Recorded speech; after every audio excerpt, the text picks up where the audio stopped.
Bonsoir ou bonjour à toutes et à tous. Aujourd'hui, dans ma capsule, je vais vous parler des nombres et des symboles qui y sont attachés. Je vous ai parlé dans la capsule précédente de l'arbre des séphirotes. Et je vous ai parlé du nombre de 10 séphirotes. Et je vous ai parlé dans la capsule encore avant des chakras. Et je vous ai dit qu'il y avait 7 chakras. Et je vous ai parlé de l'énergie divine, c'est celle qu'il y a entre nous. Qu'est-ce qu'il y a entre nous? Il y a 3 choses bien distinctes, notre âme, notre esprit et notre matérialité. Voilà le chiffre 3 qui apparaît. Et nous avons un autre chiffre très très important, c'est la dualité du bien et du mal, du bon côté et du mauvais côté, du noir et du blanc dans toutes les philosophies. C'est pour ça que je vous fais cette petite capsule sur la numérologie et essentiellement la numérologie basée sur les écrits saints et la Bible. Voilà. Alors, il y a aussi une autre numérologie qui existe et cette numérologie est basée sur le nombre d'or et sur la beauté. Dans l'arbre de vie, cette beauté est représentée par Tiferet. Eh bien, Tiferet, son nombre est le nombre d'or. Donc Tiferet a beaucoup de nombres et il est représenté par ce nombre d'or. Qu'est-ce que le nombre d'or? Eh bien, c'est Fibonacci qui a découvert une formule mathématique qui permet d'obtenir le nombre d'or. Donc, je vais vous mettre un petit schéma de cette formule et ainsi que la forme géométrique qui lui correspond, ça va vous dire quelque chose. Car en effet, le nombre d'or, c'est la plupart des coquillages sont formés du nombre d'or, la plupart des feuilles sont formées des nombres d'or, la plupart des fleurs sont formées du nombre d'or, la plupart de symétries dans l'espace sont formées du nombre d'or. Les galaxies, vous savez, cette forme de galaxie est aussi formée plus ou moins sur le nombre d'or. Comment on obtient ce nombre d'or? Eh bien, en faisant par exemple 1 plus 2 est égal 3, 3 plus 2 est égal 5, 5 plus 3, etc. est égal 8, etc., etc. 8 plus 4, 1, etc. Vous faites cette suite de Fibonacci et vous obtenez chaque fois le nombre d'or. Ce nombre d'or permet d'obtenir cette forme géométrique très connue du Nautilus. Donc le coquillage Nautilus qui a cette forme et elle s'obtient grâce au rectangle d'or. Et comment obtient-on les proportions du rectangle d'or? En faisant 1.618 plus 1, donc pour faire le rectangle. Donc 1.618 est le résultat des calculs de M. Fibonacci pour obtenir ce nombre d'or. Ce nombre d'or est un nombre sacré dans le cosmos, un nombre sacré dans la nature. Vous observerez de vous-même que ce nombre d'or est présent partout dans tout ce qui est beau. Voilà, dès que vous avez une forme quasi parfaite, tous les artistes l'ont utilisé pour créer des œuvres d'art. Ils l'ont utilisé parce que sa forme, la forme géométrique obtenue avec le nombre d'or est une forme belle au regard. C'est-à-dire que tout ce qui est beau au regard, généralement, est formé sur plus ou moins les caractéristiques de 1.618, le nombre d'or. Évidemment, ce n'est pas cité en tant que tel dans la Bible, mais dans la Bible est cité le cosmos, les principes divins, etc. Et donc, forcément, le nombre d'or se retrouve aussi dans une certaine forme dans les écrits saints. Et il se retrouve aussi d'ailleurs dans nos cathédrales, dans nos églises et chez les musulmans, dans leurs mosquées et chez les juifs dans leurs synagogues. Le nombre d'or est utilisé partout dans les géométries pour construire des bâtiments saints et sacrés. Le nombre d'or se retrouve aussi dans l'architecture moderne, dans les places de nos villes, etc. Maintenant, je vais vous énumérer tous les chiffres de 1 à 10, premièrement. Donc, le 1. Qu'est-ce que le 1? Le 1, c'est l'unité. Eh bien, la première représentation dans les écrits saints, c'est dans le Deutéronome 6. Écoute Israël, Seigneur notre Dieu, l'unique notre Seigneur. Donc, l'unique, le Dieu unique, c'est le 1, c'est l'unité. Alors, l'unité représente cette unité dans le cosmos. Je vous ai souvent parlé de l'unité de vous et du lien que vous avez avec le cosmos, de l'unité de nos âmes. Dans nous, nous avons aussi cette unité à travers une trinité qui est notre âme, notre esprit et notre matérialité. Nous sommes que un, mais nous avons plusieurs composants. Notre corps a plusieurs organes et nous ne formons qu'un. Donc ça, c'est l'unité. Nous retrouvons cette notion d'unité dans Éphésiens 4. Il est un seul corps, un seul esprit, comme nous l'avons été appelés, etc. Le chiffre 2. Alors, le chiffre 2, c'est bien évidemment la dualité, le début, la fin, le noir et le blanc, le bien et le mal. Et c'est aussi dans la Bible le chiffre du témoignage parfait. Pour le jugement, dans la Bible, il est indiqué qu'il faut 2 témoins en Deutéronome 17 pour faire un jugement. Ce nombre nous parle aussi de la nature du croyant. En Matthieu 6, 24, on ne peut pas servir deux maîtres, on ne peut pas en même temps servir Dieu et le porteur de lumière. On ne peut pas servir le bien et en même temps le mal. Il faut nous faire un choix. Alors, le 3, bien le 3, c'est le fameux chiffre de l'alliance. C'est le chiffre de la Trinité pour les chrétiens. C'est le Père, le Fils et le Saint-Esprit. Donc c'est Dieu, Yod-Heh-Vav-Heh, le Père, le Fils Jésus, donc qui est son identique, qui est sa substance, et le Saint-Esprit, l'amour. C'est aussi le chiffre à l'intérieur de nous, et d'ailleurs partout il y a ce triangle de trois choses, de trois entités distinctes formant qu'un, l'âme, l'esprit et le corps. Par exemple, alors il y a l'action, la parole et la pensée. Le père, la mère et les enfants, le passé, le présent et le futur. Hein, donc cette trinité, on la retrouve absolument partout. Dans la Bible, il se retrouve indiqué, par exemple, en Job 8, le Tout-Puissant est plus haut que le ciel, que feras-tu? Plus profond que le séjour des morts, que en seras-tu? Plus long que la terre à mesurer et plus large que la mer. Voilà la Trinité. Le chiffre 4. Alors, le chiffre 4 a été utilisé pour signifier la pierre angulaire. La pierre angulaire du temple de Salomon. La pierre angulaire que Pierre était par rapport à notre Église.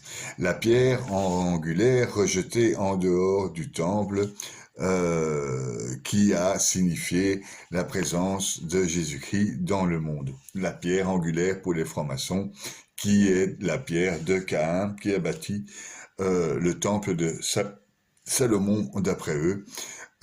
Enfin, le 4 est l'unité du carré de la construction cartésienne. Il y a 4 couleurs aussi très importantes signifiées dans le catholicisme. Par exemple, le pourpre, la couleur royale, hein, la couleur de Matthieu, l'écarlate, le rouge sang, celle de Marc, le blanc, la pureté, celle de Saint Luc, et le bleu, c'est la couleur du ciel, celle de Saint Jean. Donc, le 4 est une entité créatrice de structure, une géométrie de construction, en fait. Le 5 est le chiffre de l'homme. Nous avons une tête, 2 mains, 2 pieds, 5, hein. Il est représenté par Léonard de Vinci dans ce dessin. Il est représenté aussi dans le pentagramme, qui est l'étoile sacrée, nous représentant, nous et nos 5 sens. Donc, et on a aussi les 5 doigts de la main. Voilà. Il y a dans la Bible, en Matthieu 25, l'histoire des vierges folles. Il y a 5 vierges qui ont pris de l'huile et des lampes. Il y a 5 vierges qui n'ont pas pris assez d'huile et qui n'ont pas d'huile pour accueillir le Seigneur et pour accompagner le marié aux noces du Seigneur. Donc voilà, les 5, c'est la notion du corps humain, de ce que fait l'homme dans le monde. Voilà. Le 6, alors le 6 est le chiffre de la création. D'une part, parce que Dieu créa le monde en 6 jours et il se reposa le 7e jour, le jour du sabbat. Le 6 aussi est un chiffre très spécial parce que nous l'avons signifié dans l'Apocalypse avec le nombre de la bête que vous connaissez tous, le 666, qui est le nombre de la bête. 6 est le nombre aussi de la réalisation de l'homme, ce que l'homme fait. L'Ancien Testament nous parle de 6 villes refuges dans lesquelles les fouillards pouvaient partir. Le nombre de la bête, je vous disais, en Apocalypse 13, 18 et 666. Le nombre parfait égal à la somme des diviseurs, c'est un nombre parfait. Les nombres parfaits sont rares, il n'en existe que 3 inférieurs à 1000. Nous en arrivons au 7, la perfection divine, c'est-à-dire Dieu créa le monde en 7 jours, c'est-à-dire 6 jours de travail, 1 jour de repos. Le 7e jour est le jour du repos du Seigneur et le jour du sabbat pour les Juifs et notre dimanche où nous allons à l'église. Le Notre Père, la prière des chrétiens, et dans le Notre Père, il y a 7 demandes. Le Christ a prononcé 7 paroles lors de sa crucifixion. Père, pardonne-leur, ils ne savent pas ce qu'ils font. Il a dit au bon larron qui était crucifié à côté de lui, aujourd'hui tu rentreras au paradis, Luc 23. Il a dit à Marie qui était à ses pieds à propos de Jean, femme, voici ton fils, en Jean 19. Il a dit en 4e, mon Dieu, pourquoi m'as-tu abandonné, en Matthieu 7. Il a dit j'ai soif en Jean 19. Il a dit tout est accompli avant de mourir, en Jean 19 aussi. Il a dit 7e, Père, je remets mon esprit entre tes mains, en Luc 23, 46. Enoch était le 7e patriarche biblique. On le retrouve au début dans le Nouveau Testament, après la scène de l'Arche de Noé. Alors, nous avons aussi des règles comme celle de Saint Benoît, 7 fois par jour tu diras ma louange. Donc, un bénédictin va prier 7 fois par jour, le matin, à l'heure de la messe, à l'heure des sextes, à l'heure des nonnes, à l'heure des vêpres, à l'heure des complis, et une fois pendant la nuit. Ça fera donc 7 fois. Ça, c'est pour le chiffre 7. Alors maintenant, le chiffre 8 est le chiffre de Dieu, est le chiffre divin. est le chiffre de la résurrection. Il y a donc eu 7 jours de la création, il y a aussi 7 jours dans la semaine, et il y a le 8e jour qui était un jour divin, c'est le jour où Dieu a ressuscité. Le 8e jour de la création, c'est le jour qui appartient au principe divin, d'après la Kabbale aussi. Le 9, eh bien le 9, c'est l'accouchement, la procréation. On est né en 9 mois. Et c'est aussi dans l'arbre de Séphiroth la Séphiroth Yesod. C'est le fondement.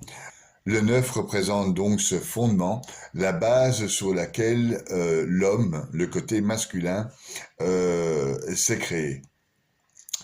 Et donc c'est le dernier chiffre avant le retour à l'unité, qui est le chiffre 10. Parce qu'à partir de 10, nous comptons en numérologie comme ceci. 1 plus 0, et donc 10, 1 plus 0, c'est 1. Et on va de nouveau au retour à l'unité. Donc le 10 est aussi le nombre de la loi et de la pénalité, de la double responsabilité que Dieu a envers les hommes et que les hommes ont envers Dieu. Par là s'exprime Moïse lorsqu'il a reçu sur le mont Sinaï les 10 commandements, la parole de Dieu. Il y a aussi dans les attributs, ou en tout cas dans les principes divins, dans les actions divines, les 10 séphirotes de l'arbre des séphirotes. Voilà pour le 10. Donc le 10 est le nombre de la complétude. 12, un des chiffres essentiels, la perfection divine dans l'administration humaine.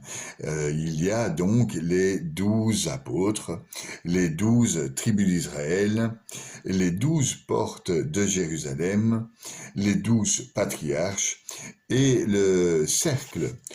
Donc la séphirote, nous sommes cycliques, il y a un cercle, nous sommes des sphères, nous vivons dans une sphère, et cette sphère est de 360 degrés, qui est un multiple de 12. Donc le 12 a une importance primordiale dans notre monde et dans la symbolique numérique.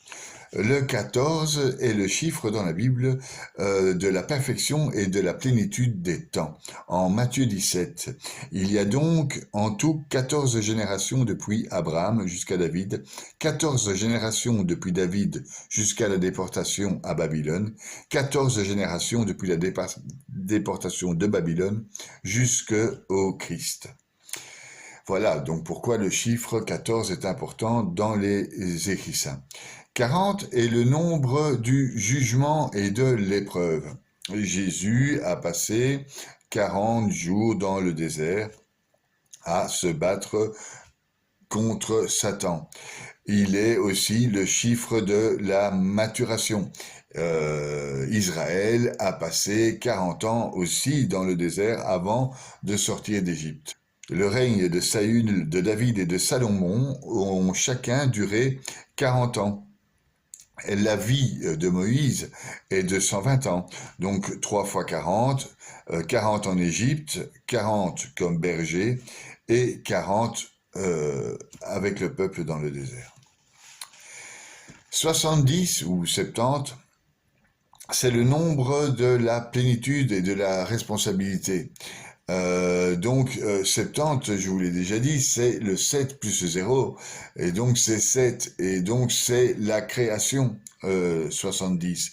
Il y a les 70 semaines chez le prophète Daniel dans la Bible pour sauver Jérusalem. Moïse a pris 70 anciens pour l'aider à sa tâche, sous les conseils avisés de Jithro, son beau-père. Il y a des nombres qui sont aussi de tradition orale dans la Kabbale juive. Par exemple, il y a pour écrire la Torah 22 lettres hébraïques, 22 lettres qui sont des lettres saintes. Et il y a dans ces 22 lettres 3 lettres primordiales, 7 lettres doubles et 12 lettres simples, ce qui fait un total de 22. Donc 22 a une énorme importance pour la Gematria et les kabbalistes. C'est les 22 lettres hébreuses qui ont été utilisées pour écrire la Torah. Eh bien, ces chiffres, et qui dit chiffre dit calcul, et qui dit calcul aussi dit architecture, et architecture divine, et symbolique divin. Alors, bien, nous avons certaines symboliques que nous connaissons bien, le 5 qui est le pentagramme, que nous retrouvons assez souvent dans les églises. Il ne faut pas confondre le pentagramme à l'endroit avec la pointe vers le haut, qui est le pentagramme de l'humanité et de l'homme, et le pentagramme à l'envers ou retourné, qui est un pentagramme évidemment utilisé par les gens néfastes pour faire de la magie noire. Il y a l'étoile de David qui est un 6, hein, donc l'étoile de David, avec le côté humain qui monte vers les cieux et le côté des cieux qui descend vers les hommes. Le sceau de David, donc la Magen David, le bouclier de David, donc lui, c'est le chiffre 6. Il y a le triangle divin, donc le triangle de la Trinité. Dieu regarde nous aussi à placer assez souvent dans les églises. Il y a l'unité. Alors l'unité, je pourrais la représenter comme le centre du cercle. Quand vous avez un cercle, nous sommes des sphères, je vous l'ai dit, et nous évoluons dans des sphères. Eh bien, au centre de ces sphères, il y a le point. Vous prenez comme un compas, il y a la pointe du compas, et puis vous formez une sphère. Eh bien, ce 1-là, c'est la place de l'église dans le village. Approximativement, évidemment, c'est une image pour vous dire que généralement et anciennement, les églises et cathédrales étaient au centre du bourg et signifiaient en fait cette unité. Il y a plein de symboles architecturaux représentés dans la construction des églises, des cathédrales, des synagogues et bien encore dans les mosquées. Il y a donc une symbolique sacrée dans le travail des nombres et je vous invite, lorsque vous visitez une cathédrale, une église, une synagogue, une mosquée, de faire attention à ces symboles. Où se trouve l'autel, où se trouve l'étoile à 8 branches, où se trouve le pentagramme, où se trouve le sceau de David, etc. C'est très instructif, très intéressant et ça peut vous mener à trouver la bonne place que vous devez avoir dans une église, la place en tout cas qui vous convient. Sachez que les églises sont construites sur des zones telluriques. Et en fait, ces zones telluriques ont été calculées géométriquement par rapport à la place de certaines autres églises ou par rapport à la place de certains lieux sacrés. Donc, je vous invite à découvrir toutes ces symboliques représentées dans nos églises. Il y a aussi la symbolique utilisée pour représenter les saints de l'Église catholique, donc Sainte Rita avec son écorchure au front quand elle a reçu une bénédiction du Seigneur lors de ses oraisons. Il y a Sainte Thérèse de l'Enfant Jésus avec sa couronne de roses parce que elle distribue des roses. Il y a Saint Antoine avec le Christ dans ses bras. Il y a Saint Joseph avec son lys et le bébé Seigneur dans ses bras. Il y a Sainte Godelieve avec son foulard et le corbeau et le sceau du puits pour la représenter. Il a Saint Lévin avec sa pince parce qu'on lui a arraché la langue et elle est revenue, voilà, avec sa tête dans ses mains parce qu'il a marché pendant plusieurs kilomètres avec avec la tête dans les mains. Enfin, il y a toute une symbolique très intéressante à regarder et à observer dans les églises. Par exemple, il y a aussi les symboliques dans les synagogues avec évidemment la menorah à 7 branches. Qu'est-ce que c'est? Les 7 branches peuvent s'assimiler aux 7 séphirotes inférieures de l'arbre de Séphirot. Il y a les voiles, il y a la Torah, le rouleau de la Torah. Voilà. Il y a donc plein de symboles dans absolument toutes les religions. Il y a l'emplacement des tapis en direction de la Mecque pour les musulmans. Je vous invite à ouvrir les yeux et à observer le lien qu'il y a entre cette numérologie et les symboles de l'art architectural ou pictural dans les différents lieux sacrés. Il y a, et de toute évidence, un symbole numérologique et un symbole artistique et un symbole au niveau des couleurs. On utilise le rouge pour signifier la puissance ou le mal ou quelque chose dans le style. On utilise le blanc pour indiquer la pureté, la colombe, etc. On utilise le bleu pour les cieux, etc. Et donc voilà. Donc je clôt ici ce petit chapitre sur la numérologie et les symboles. Je vous remercie de suivre mes capsules, je vous remercie de vous abonner, vous pouvez faire des petits commentaires, et bien à plus.